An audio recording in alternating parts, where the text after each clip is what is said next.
In Vanga Bay, Kwale County, saltwater has turned fertile rice paddies into barren land.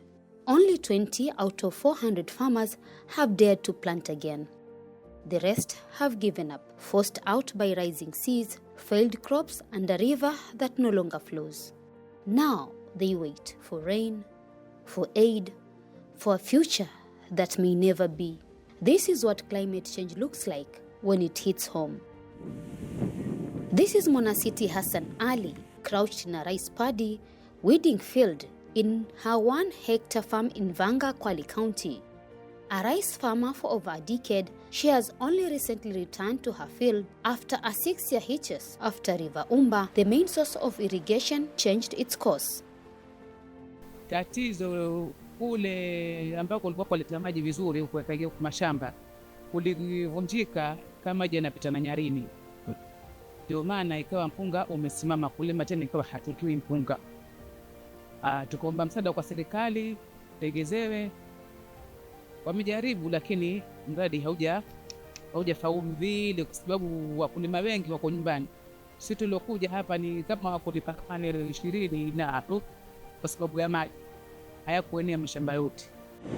With floods in Vanga, seawater penetrated the farms, causing salinity, which affected rice farming. Some like her opted for maize, which failed, and she reverted to rice again. Sababu tumekosa kilimo cha mpunga, ndio maana tukalima mahindi ili tupate kula na watoto, na alafu tusemesha alikuwa pesa mpaka tuuze mazao. Kama mahindi tumepata, kwa mfano tumepata mahindi mengi tuauza. Ali is one of only 20 farmers out of more than 400 in the Machame Vanga irrigation scheme who have dared to plant rice again. The others have given up, discouraged by years of failure and worsening saltwater intrusion that has turned their once productive paddies into barren fields. Ukipanda mahindi kwamba kuwe kukavu, unafyeka, unatia ng'ombe, basi unangoja kupalilia kweli. Lakini mpunga mpaka ukipanda ile nasari, maji nayo yawe tayari kuingiza mashamba. Even with the attempt, Ali isn't sure if her current effort will yield 6 bags, far less than the 20 she once harvested per season years before. Kwa kawaida machami nzima hiyo wakulima wafika 100 na wafika 100 na, lakini kwa vile maji yalichelewa, mradi vile walipambana kama wamejaribu, lakini haujafaulu vile, kwa sababu kama umefaulu ungekuwa watu wote mashamba yote ingekuwa mwana green tu mpunga huu. Lakini sasa sisi bila pale walikuwa wamejaribu, na sisi tukajaribu kulima. Kwa vile tunacha kitambo kulima, yani yategemea lile zao lenyewe vile kukua. Na kuna wizi naweza kukwambia tapata magunia 6 hapa au 5, kumbe naweza kupata 4 tu au 3. Just a few kilometers away in Jego village, Saidi Jambia Mohammed, a rice farmer for over 20 years, stands on what was once a thriving 3-acre rice farm 6 years ago. Ikawa shida kubwa si kule, shida kubwa ni huku ambako kumekatika. Huku kuliko katika maji kule hatuwezi kuyapata. Ikawa tunahitaji huku turekebishiwe. Serikali tuliweza kuandika maombi. In 2019, the farmers submitted a proposal for River Umba's rehabilitation. The government, supported by a private investor, allocated 379 million Kenya shillings, but the residents say the work done was substandard and the contractor disappeared. The river continues its new course, leaving behind shattered livelihoods. Lakini la ajabu ni kwamba saa hii ni zaidi ya miaka 3 sasa. Hawa waliokuja makontrakta, kazi walioletewa mpaka sasa kazi imewashinda. Hakuna kazi, usahihi wa kazi iliyofanyika hakuna. Kiasi cha kwamba kuna mtu ambaye anatumia mwekezaji wa kiwanda ndiye alikuja akabambanya kuweza kupeleka yale maji, ndio sasa wanajivunia wao kwamba ameleta maji, na maji yaliyoletwa kwa sababu ya yule mwenye kiwanda hayatoshi. Mpaka dakika hii huu mwaka ni wa 6. Ile kazi iliyokusudiwa kule tija yake hatujaiona, kwa sababu bado maji hayaji mashamba, mpunga bado haulimwi, na pesa ishatoka na ishatumika na mradi umekwama. Mwananchi wa kawaida soko na ufahamu wa ziada na mipangilio ya kiserikali anajiuliza, je, hivi kweli tumo Kenya ama hatuko Kenya? The wall built to divert the river has already collapsed, and now as a result, Mohammed says they cannot even feed their families and educate their children. Tumekaa bila kulima mchele, na mchele ndio kilimo tunachokitegemea katika eneo zima la Vanga. Imefikia paka saa hii maisha yetu pia yamezoroteka. Kusomesha watoto imekuwa ngumu. Mambo ya lishe yamekuwa ngumu, na kilimo hiki kilikuwa kikisaidia Kwale County nzima. Paka county jirani pia alikuwa akinufaika na mpunga unaotoka sehemu hii. Juma Bandika, a rice farmer for over 30 years in Vanga village, is calling for a lasting solution and averts turning residents from famous rice farmers to full-time beggars. Wakati wa zamani nilipokuwa tukijenga kifungo, ilikuwa hata maji yako namna gani tuweza tukayaziba na magomba na miti na kenda mashamba. Lakini sasa tuwashangaa huyo contractor alikuletwa hapa akawa ashindwa ni kuyazuia haya maji yote enda zake kwa wale ambako hakutakikana. Mimea yetu haiwezi kukua kwa sababu inanyonya maji ya chumvi. Sheikh Bakari Kasim, who owns 2 acres, supports this view, lamenting that rice farming in Vanga changed. Many farmers are now left like orphans. Kilimo cha mpunga tumedilika sana, tumechitia njaa kwetu. Na sisi hata hii Kwale hii tulikuwa tumia mpunga kutoka Vanga. Hii Kwale nzuri, tuna watu nilikuwa kaja kwa ndugu zao, dada nimekuja anapotu kijiji kimoja chukua, leo pia hakuna. Sasa ndio tumesimama tu kama watoto wakiwa. Vanga once boasted 5 irrigation blocks: Waga with 105 hectares, Machame 75 hectares, Vichigini 65 hectares, Matoroni 70 hectares and Mpepeni 75 hectares. Ziko wea 5 za mpunga, yani skimu 5. Iko Mpepeni, iko Machame, iko Vichigini, iko Matoroni na iko Waga. Hizi skimu zote 5 zina takribani wakulima 1500 hadi 1800 ambao ilikuwa na uwezo wa kuzalisha takriban milioni 98 kwa mwaka. Kwa miaka hiyo ya nyuma tulikuwa tukilima mpunga, lakini hadi dakika hii nazungumza ni miaka 6 hatujalima mpunga. Today, they lie fallow due to seawater intrusion, that movement of saline water from the ocean into freshwater systems. When seawater moves inland, the salt it contains can wreak havoc on farmlands, ecosystem, lives, and livelihoods. Said Mwaguni, a professor of environmental science at the Technical University of Mombasa, explains that overpumping groundwater creates low-pressure zones that allow seawater to rush in. In normal circumstances, when you draw a large amount of water, say from a well or a borehole, you are creating a low pressure zone in that particular area. And if you consider where does water flow, if you talk about a gradient, water will flow into the lower side.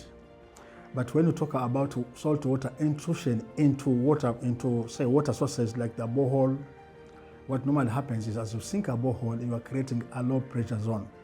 So water will always go to where you have created a void, the low pressure zone. When people over extract water along the coastal belt, you are actually creating the same low pressure zone in the water, and therefore salt water just moves from the ocean into the low pressure areas that we have created. And that's actually what we call saltwater intrusion. With coral-based coastal geology, this causes problems by allowing seawater to travel through cracks in the ground with little resistance. And for the coastal areas, the problem is worse simply because the geology within the coastal belt is coral. In coral geology, the movement of water is through cracks. So if the salt water just finds a crack, it just goes wholesale with no filtration. And therefore, that freshwater source will be impacted. Consequently, low areas of the coastal region, like the ones we talk in Vanga, being lowland areas, the movement of water from the ocean to land is very, very real. Salinity is now affecting even staple crops like cassava, maize, tomatoes, and rice. So if these ones are agricultural lands, whatever is being planted there will actually be affected by the salt that will have intruded into this agricultural land. Of course, salt will never allow crops to grow. Clotilda Nekesa, a research scientist at Kenya Agricultural and Livestock Research Organization, KALRO, notes that the problem of salinity is there, with farmers reporting a decline in productivity of crops. Problem is there, and we have seen even from the farmers, like what farmers are reporting to us, there is that decline of productivity. Like whenever they plant, there's that decline of the yield. That is one of the contributor of salinity, because as they plant these crops, they are not choosing which is the best variety to grow in saline soils. So they plant any crop they feel they want to plant, and then that is what happens. And we have also seen that most of the farmers now are doing irrigation. So as they do irrigation, either maybe they are using pumping water, the groundwater. So as they pump that groundwater for irrigation, either domestic use or for the industries, like we have in Kwale industry around the titanium, we have one in sugar, Ramisi. You see, if they are doing that excessive pumping of water, that one now also creates that environment of salinity. According to Nekesa, the ideal soil pH for crops is 6 to 7, but coastal regions are naturally acidic. We have a slightly to moderate. If it end beyond that, then it's going to affect the crop. And we are talking about the threshold. The ideal is 6 to 7, but you find that in the coastal, not most of the soils are not ideal. With the rice farming no longer viable, residents are turning to fishing, but this too has its limit. Mohammed Feruzi, a farmer and activist, warns that the sudden migration to the sea is already straining marine biodiversity. Wavanga tu kilio chao ni kwamba maisha yao yanategemea sekta mbili. Sekta ya baharini, uvuvi, na sekta ya kilimo, sana sana kilimo cha mpunga. Sasa hivi sekta ya baharini mafao yake pia yamekuwa chini kwa vitu vitatu vikuu. Cha kwanza, ongezeko la uvuvi, kwa sababu kule juu hakuna biashara nyingine ya kilimo cha mpunga, watu wote wamewekeza kwenye kulima baharini. Kwa hiyo kuna ile competition na ile scramble ya fishing ground. Kila siku pale unavua wewe leo, mwingine anavua kesho, mwingine anavua kesho kutwa, haipumziki. Ile tunaita marine ecosystem haijiregeshi katika mifumo yake ya kawaida. Hilo la kwanza. Swala jingine la pili ni kwamba idadi ya watu inaongezeka na kipato kinakuja tu upande mmoja wa baharini. Kwa hiyo bado changamoto za kimaisha zitakuwa ni ngumu, manake hakitoshelezi, ni upande mmoja, upande mwingine hakuna. Even the efforts to drill wells and boreholes proved futile due to salinity. Tukaona afadhali tufanye miradi ya kuchimba visima, lakini ujue mashamba yetu ya mpunga yako kilomita 1 tu ama chini ya kilomita 1 kutoka ufuo wa bahari. Kwa hiyo visima vyetu tunavyovichimba chini, maji yake yanakuwa ni ya chumvi. Maji ya chumvi hayawezi kulimika kilimo hicho. Kwa hiyo kilimo cha umwagiliaji kutumia maji ya visima ni ngumu. Feruzi adds that even the dietary consequences have become severe for the community in Vanga. Maisha ya watu wa Vanga naweza kusema kwamba food security imeanguka, nutrition imeanguka, alafu masuala mazima ya education yameanguka, kwa sababu vitu ni pesa. Mtu anashindwa kuwakimu watoto 5 6, anasomesha wawili wabakie, na wakimaliza 8 second ya waendi nini, hali ya uchumi imekuwa chini. Kwa hiyo ili tuweze kuboresha Kenya na kuboresha Vanga, ni lazima miundombinu msingi irejee, ili ile nguvu ya mwananchi wa Vanga aweze kuitumia, na ile rasilimali ya udongo na rasilimali ya maji aweze kuzitumia, alete benefit kwake, kwa familia yake, kwa jamii yake na kwa nchi kwa jumla. The ripple effect is massive, with more than 15,000 residents affected. According to Feruzi, the community now contends with an estimated annual loss of 98 million Kenya shillings in rice income. While Kwale County officials acknowledge the problem, many farmers feel abandoned.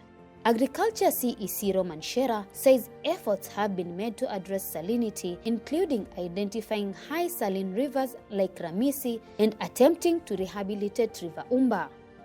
There are only a few instances where we have seen some saltwater intrusion into River Ramisi. And that has tended to increase the salinity levels of the waters of the Mwanasiti. To combat climate change, we are encouraging our farmers to adopt the production of drought-tolerant crops. So we have a program to assist farmers with seeds for drought-tolerant crops. For instance, cowpeas, kunde, and green grams. Is in pojo, which are actually drought-tolerant. We have noticed that during floods, the River Umba normally changes its course, especially when it has a lot of water, changes its course. The county government of Kwale, in partnership with the national government, we are now rehabilitating that river, so that we are trying to bring it back to its former course. So we are now rehabilitating the rice irrigation scheme in Vanga, and by the way, it has a capacity of about 1,000 acres that can be put under rice production. But farmers say the rehabilitation has made no tangible difference. Hapo mwanzoni kuna maji mpakavu na alishindwa kupadhibiti maji yasiende kuja hivi sasa, ambapo wakati wote maji yanajaa. Wakati hivi sasa maji haya yatakuja mengine zaidi ya haya. Wao ndio walivyokatika na moto mlikuwa juu. Ilikuwa ni mto mkubwa, ilikuwa ni sehemu ndogo tu, lakini angalia na huo mto unaona huko ilikuwa ni mwembamba hivi. Sasa umekuwa kama hivyo unavyo. There is some hope. Dr. Simon Omondi, director at Kaldrom Trapper, notes that the institution has developed salt-tolerant rice varieties such as CSR36, Mkombozi, and Komboka in partnership with the International Rice Research Institute, IRRI. These varieties can survive in both saline and rain-fed conditions. Ours is to be able to generate technologies that and innovations which will be saline tolerant. To be able to do this, we have rice varieties that are saline tolerant. We have management practices that farmers can be able to use. There's need for multi-stakeholder discussion and conversation around this subject that would involve the Ministry of Water, the Ministry of Mining, the county government, and the Ministry of Agriculture. Because if we do not arrest the issue of salinity of our soils, then our farmers will become more and more vulnerable, such that they will not be able to produce food, and therefore we shall be, allowing a situation where our farmers become vulnerable.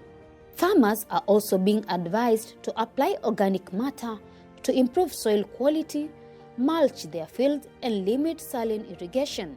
The saltwater crisis in Vanga is more than an agricultural and climate change challenge. This is a public health, economic, and social crisis. The collapse of the rice sector is disrupting food systems, undermining income security, and forcing an over-reliance on fishing that is unsustainable. What's happening in Vanga is not just a warning for Kenya's coast, but a preview of what climate change could bring to many communities across Africa if ignored. For Willow Stories, I am Asha Bekidusa.